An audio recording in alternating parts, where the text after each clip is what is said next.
So your credentials as a friend of the environment are well known. But there is a huge body of science now who claim to be friends of the environment, and they say our problems boil down to global warming generated by man. In other words, the CO2 from burning fossil fuels primarily and other greenhouse gases. And you actually say stuff and nonsense. Absolutely, I can prove it to you. Prove it. I should have had my other t-shirt on at this point with a picture of Marilyn Monroe on it with her skirt being blown up. Now I'm 76, and when I see that picture, my temperature goes up, followed by the CO2 I breathe out.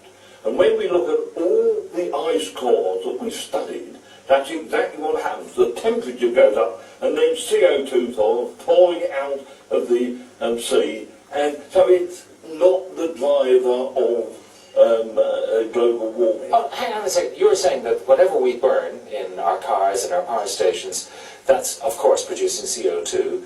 But you're saying there's a lot of CO2 in the sea, and if for other reasons the temperature rises, the ocean temperatures rise, and loads of CO2 comes out. And the other thing, if we actually wanted to double the amount of CO2 in the atmosphere, we'd have to burn all the known gas, all the known oil, and 1/3 of all the known coal reserves. We couldn't actually do it.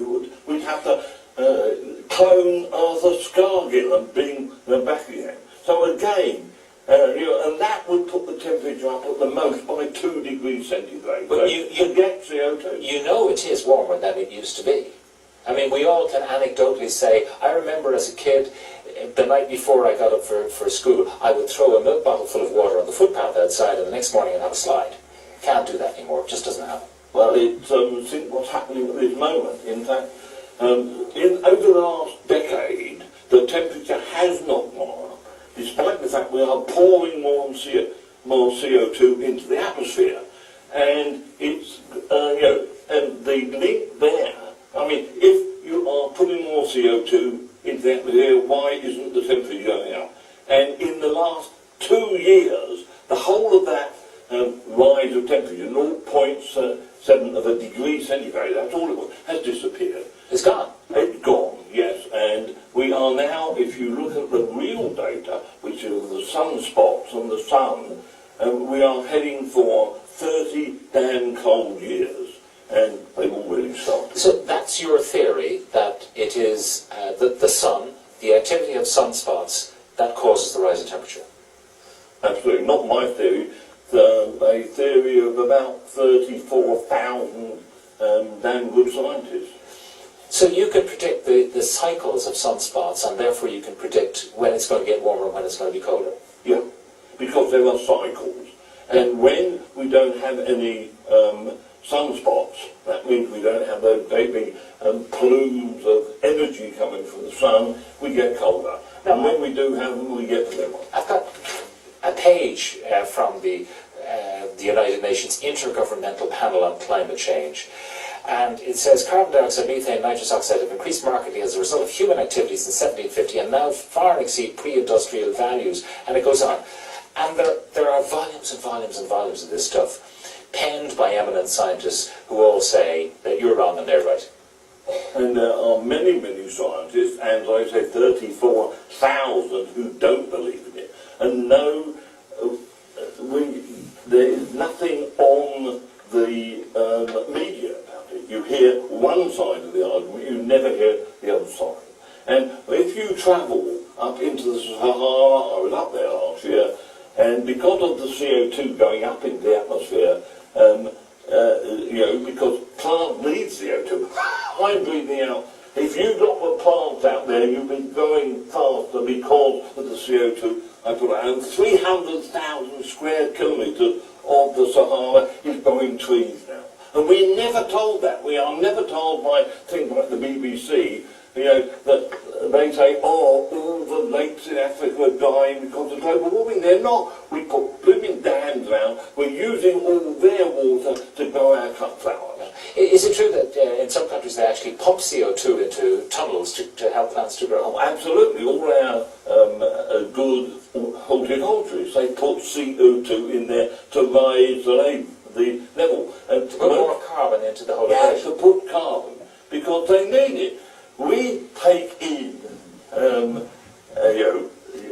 take a big breath in. This is good doubling air with a bit of alcohol in it tonight here, and the plant all take it up and say thank you very, very much, and they make sugar and they make oxygen, and without those two things, so.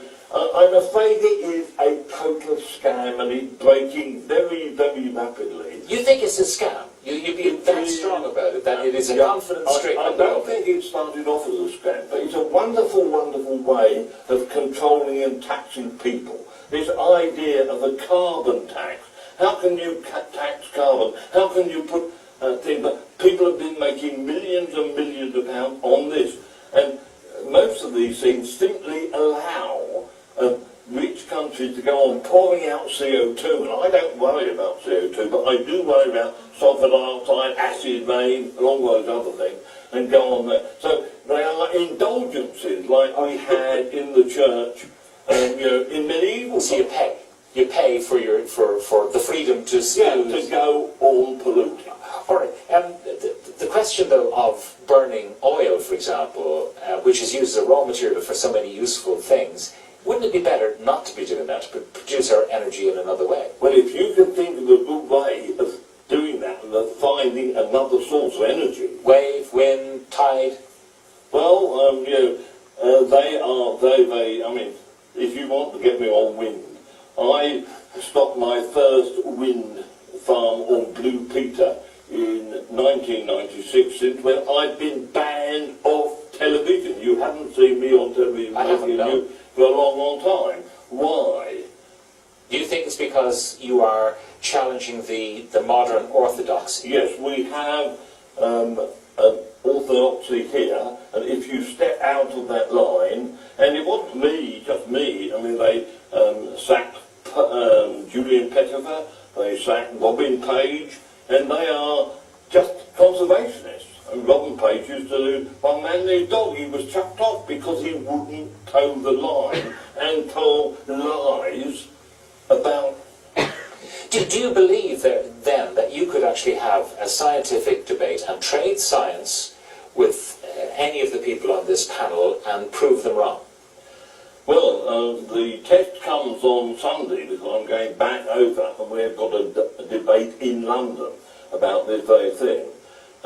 But there have been many debates. Last year, as the global warming was 10,000. Well, do remember, this research since 1990 has cost the taxpayers of this world $50 billion just to try and prove that they are right, and they will not.